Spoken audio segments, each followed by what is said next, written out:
ማንም የተጠማ ቢኖር ወደኔ ይምጣ። በእኔ የሚያምነው መጽሐፍ እንደሚል የሕይወት ውሃ ምንጭ አለ በሆዱ ውስጥ ነው መከፍተዋል። አለት ውሃ አወጣ። ተመላለሰው ሄደው ነው የጠጡት። አሁንስ ሆዷችሁ ውስጥ ነው ማድረገዋል። መጽሐፍ እንዳለ ማለት ምን ማለት ነው? ብሉይ ኪዳን ላይ ያለ ማለት ነው ትርጉሙ። በላይ ላይ እንደወደድክ ስራ ብለህ ራስህን ከሰጠኸው ያጥለቀልቃል። አንድ በጣም ምፈራው ቃል አለ፣ እቋሪው አይፈወስም የሚል ቃል አንብባችሁ። የሕይወት ውሃ ምንጭ ከውስጡ ይፈልቃል። ውሃ ስል መቼስ ያው ይገባቸዋል። እችቶ አይደለም፣ ሆሊ ስፒሪት።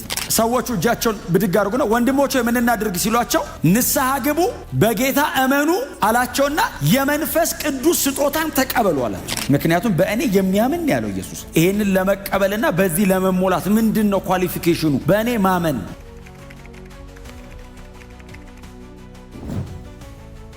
ኢየሱስ በኋላ ላይ መጣ ይላል። በበዓሉ የመጨረሻ ቀን ላይ መጣ። በሰባተኛው ቀን ውሃ ከምንጭ ሄደው ቀድተው አምጥተው የሚጠጡበትና የሚያፈሱበት ሰዓት ላይ ኢየሱስ መጣ። በዓሉ ላይ የመጨረሻዋ ቀን ላይ ቀስ ብሎ ኢየሱስ መጣ። ሕዝብ ሁሉ በተሰበሰበበት መካከል ኢየሱስ በመካከላቸው ድንገት ተገኘ። ማን እንደሆነ በዓሉ ላይ ተናገረ። እርሱ ኢየሱስ ክርስቶስ እንደሆነ ተናገረ። እኔ የምትጠብቁት ክርስቶስ ነኝ አለ። እኔ ነኝ ክርስቶስ፣ እኔ ነኝ መሲሁ ብሎ ተናግሮ ነው ቅድም ያነበብኳትን በበዓሉ የመጨረሻ ቀን በሰባተኛው ቀን ላይ ጌታ ኢየሱስ ክርስቶስ ወደ በዓሉ መጣና ድምፁን ከፍ አደረገ ይላል። ጌታ ኢየሱስ ክርስቶስ እያገለገለ ወይንም ይህንን ንግግር እየተናገረ ያለው እንደዚህ አይነት አዳራሽ አይደለም፣ ሜዳ ነገር ነው። ሜዳ ነው። ሜዳ ደግሞ ድምፅ ይበትናል በራሱ። ቀጥሎ በዓል ነው፣ ትርምስ ነው፣ በጣም ብዙ ህዝብ ነው ያለው። ኢየሱስ በዛ መሃል ሁሌ ጌታ ኢየሱስ ክርስቶስ ካለ ሐሳብ ይወስዳል። ከምንም ነገር ውስጥ ከሆናችሁ ኢየሱስ ከመጣ አቴንሽናችሁን ይሰርቀዋል። እና ምንም ነገር እያደረጉ ድንገት ኢየሱስ ከመጣ ሁሉም ሰው አይኑን ኢየሱስ ላይ ነው የሚያደርገው። እና ሁሉም አይኑን ወደ ኢየሱስ መጣ ያ ሰውዬ ይባባላል። ያ ነብዩ መጣ፣ እርሱ ክርስቶስ ነው አሉ አንዳንዶቹ። ቀጥሎስ እንዴት ክርስቶስ በዚህ አይነት መንገድ ሊመጣ ይችላል አሉ ሌሎቹ። በሕዝቡ መካከል መከፋፈል እስኪሆን ድረስ እና ሲመጣ አቴንሽናቸውን ወሰደው እና ድምፁን ከፍ አድርጎ ማለት ኢየሱስ ጮኸ ማለት ነው። በጣም ያስገርማል በእውነት ኢየሱስ ጮኸ እና ጮሆ የተናገረው ቃል ሁሉም በምድረ በዳ አባቶቻቸው እንደተጠሙ ቀጥሎም እግዚአብሔር ደግሞ ከምንጭ እንዳረካቸው እያሰቡ ባሉበት ሰዓት ጌታ ኢየሱስ ክርስቶስ አንድ ቃል ተናገረ። ማንም የተጠማ ቢኖር ይሄ የምስራች ነው። ምክንያቱም አባቶቻችን በምድረ በዳ በጥም ተቃጥለዋል ብለው መጠማታቸውንና እግዚአብሔር ውሃ አቅርቦ እግዚአብሔር ምንጭ ከፍቶ ከደረቅ አለት በተአምራት እግዚአብሔር እንዳጠጣቸው ሲያስቡ ጌታ ኢየሱስ ክርስቶስ ድምፁን ከፍ አድርጎ ማንም የተጠማ ቢኖር ሲል አንደኛ አውዳዊ ነው፣ ኮንቴክስቹዋል ነው። በዓሉ የጥምና የርካታ በዓል። ድምፁን ጮ ማንም የተጠማ ቢኖር ሲል የበለጠ አይናቸውን ኢየሱስ ላይ ያደርጋሉ። የበለጠ ኢየሱስን ያዩታል። ምን ሊለን ነው? የዘውልቁን ታሪክ መልሶ ሊሰብከን ነው ሲሉ ማንም የተጠማ ቢኖር ወደ እኔ ይምጣ። ስሙን፣ ሙሴ አባቶቻቸው በጥም ሲቃጠሉ ወደ እኔ ኑ አይደለም ያለው፣ ወደ አለቱ ነው የወሰዳቸው። ኢየሱስ ወደ ሆነ ቦታ አይደለም የሚጠቁመው፣ ወደ እኔ ይምጣ። ኑ ማንም የተጠማ ቢኖር ወደ እኔ ይምጣ። የሕይወትን ምንድን ነው የሚለው?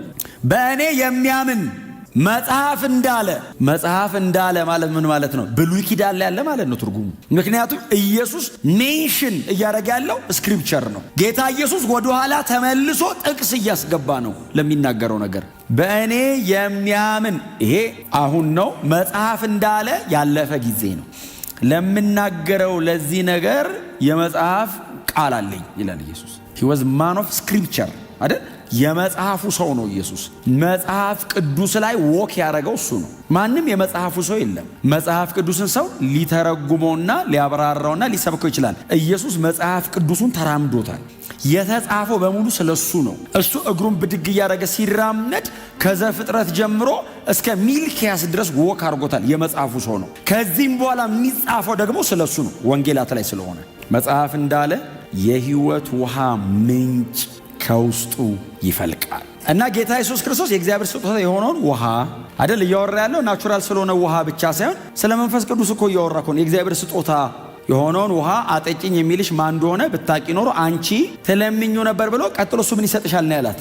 እኔ እየጠየቅኩሽ ያለሁት ኖርማል የሚጠጣ ውሃ ነው። አሁን ብጠጣ ከተወሰነ ሰዓት በኋላ ተመልሶ ይጠማኛል። ውሃ ጠጭኝ የሚልሽ ግን ማን እንደሆነ ብታቂ፣ እርሱ ደግሞ የሕይወትን ውሃ ይሰጥሻል። ከሆድሽ ውስጥ አይደል ያላት ይፈልቃል የሕይወት ውሃ።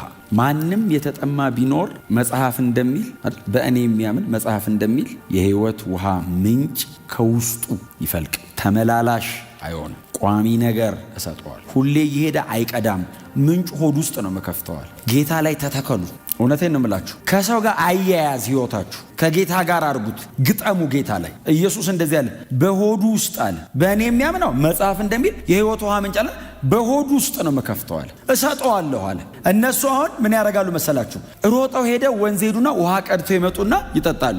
ከሆነ ቦታ ነው ምንጩ። እኔ አሁን አዲስ ኪዳን ነው እናንተ ውስጥ ነው ማረጋው አለ ኢየሱስ። ከሆነ አለት እየሄዳችሁ አትቀዱም፣ እናንተ ውስጥ ነው መከፍተዋል። የብሉይ ኪዳኑ እኮ ተአምር እኮ በጣም አስደናቂ ነው። ሊሆን እኮ አይችልም እግዚአብሔር ካላረገው። አለት ውሃ አወጣ። አዎ ተመላለሰው ሄደው ነው የጠጡት። አሁንስ ሆዷችሁ ውስጥ ነው ማረጋዋል። አትሄዱም የሆነ ቦታ። ምን ማለት ነው? እኔ ገብቻ አድራለሁ ነው እኮ አይደል? የሆነ ነገር አደርጋለሁ እኮ አይደለም። እኔ ገብቻ አድራለሁ ወይንም መንፈስ ቅዱስ በእናንተ ድዌል ያደርጋል እኮ። ቀጥሎ ተናገራ፣ ጨረሰው እኮ ኢየሱስ። ይህን ያለው በእርሱ የሚያምኑ ስለሚቀበሉት መንፈስ ነበር። ውሃ ስል መቼስ ያው ይገባቸዋል። እችቶ አይደለም፣ ሆሊ ስፒሪት ጌታ ኢየሱስ ክርስቶስ ከሆዱ ውስጥ ይፈልቃል ማለት የማይቋረጥ የእግዚአብሔር መገኘት በዛ ሰው ህይወት ላይ ይኖራል። የሚያስፈልገው ነገር ምንድነው? ምንጩን ቦይ መክፈት ብቻ ነው፣ መፍቀድ ማለት ነው። በላይ ላይ እንደወደድክ ስራ ብለህ ራስህን ከሰጠኸው ያጥለቀልቃል። አንተ ጋር ብቻ ደግሞ አይቆምም፣ አጠገቡ ወዳለው ደግሞ ይፈሳል። ከዚህም በፊት ሕዝቅኤል 47 ላይ እንዳየኑ ቤተ መቅደስ ውስጥ ይመነጫልና ቤተ መቅደስ ውስጥ ግን እኮ አይገደብም፣ ይወጣና ይወርዳል አይደል? ወደ አረቡ ምድር ይወርዳል ይልና ምድረ በዳውን ያለመልመዋል። በቀኝና በግራ የሚተከለው ዛፍ በሙሉ ቅጠሉና ፍሬው ለመብል ቅጠሉ ለመድኃኒት ይሆናል ብሎ ወደ ሞተው ባህር ደግሞ ይገባል ይላል። የሞተው ባህር ይፈወሳል፣ በውስጡም ሕያዋን ፍጡራን ይበዛሉ ይላል። ውሃው እናንተ ጋር ይጀምራል እንጂ ወደ ጎረቤት ይገባል፣ ወደ ጓደኛ ይገባል፣ ወደ እናት፣ ወደ አባት፣ ወደ ወንድም፣ ወደ እህት ይፈሳል፣ ወደ ከተማ፣ ወደ አገሩ ይፈሳል።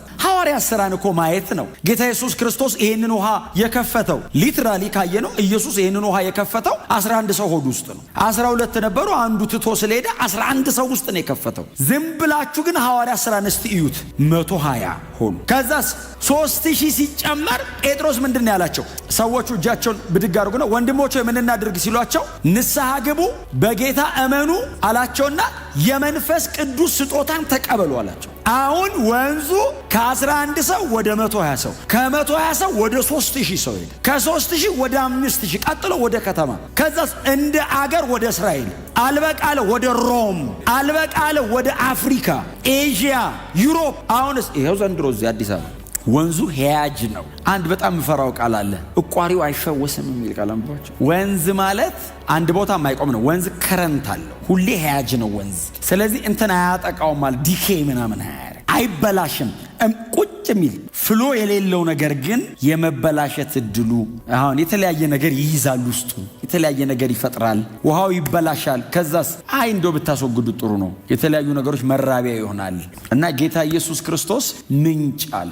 ምንጭ ሁልጊዜ ሄያጅ ነው፣ ይወጣል ማለት ነው። ያለቀለት አምላክ ነው እኛ ውስጥ ያለው፣ እኛንን የምናድገው። ይመነጫል ማለት ምንድነው? ትጨምራለህ ነው። ወደ ሙላት ይመጣል፣ ይቆጣጠራል። በክርስቶስ ኢየሱስ ያመናችሁ ይሄንን ኤክስፔሪየንስ እያረጋችሁ ካልሆነ ዛሬ ጀምሮ ይሄን ኤክስፔሪየንስ ማድረግ አለባችሁ። ህይወታችን መድረቅ የለበትም።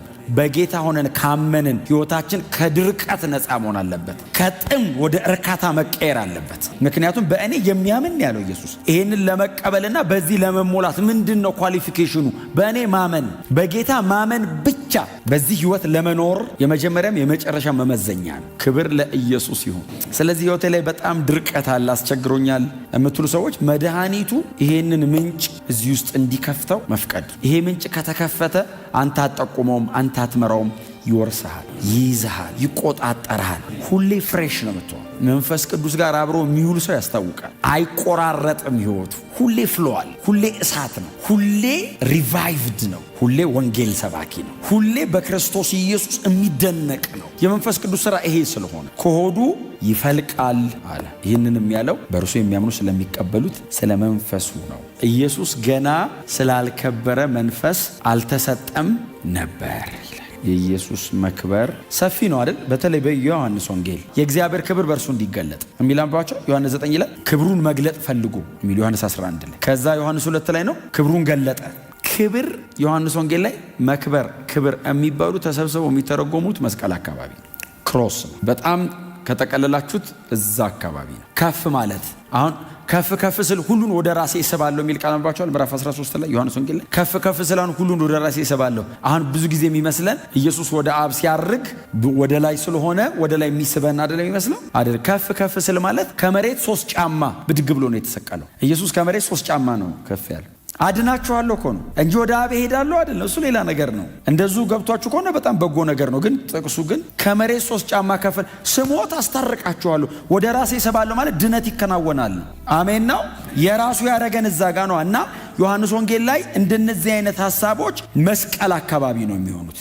እግዚአብሔር በሰው ገብቶ ለማደር የወሰነው የክርስቶስ ኢየሱስ የመስቀል ሥራ ቀን ነው። የዛን ቀን እግዚአብሔር ከኛ ጋር ታረቀ። መታረቁን የሚያሳየው እሱኛ ውስጥ ገብቶ በማደር። ስለዚህ ኢየሱስ ገና ስላልከበረ መንፈስ አልወረደም ማለት ገና ነው። ኢየሱስ ገና ቆሞ እያስተማረ ነው፣ እየሰበከ ነው።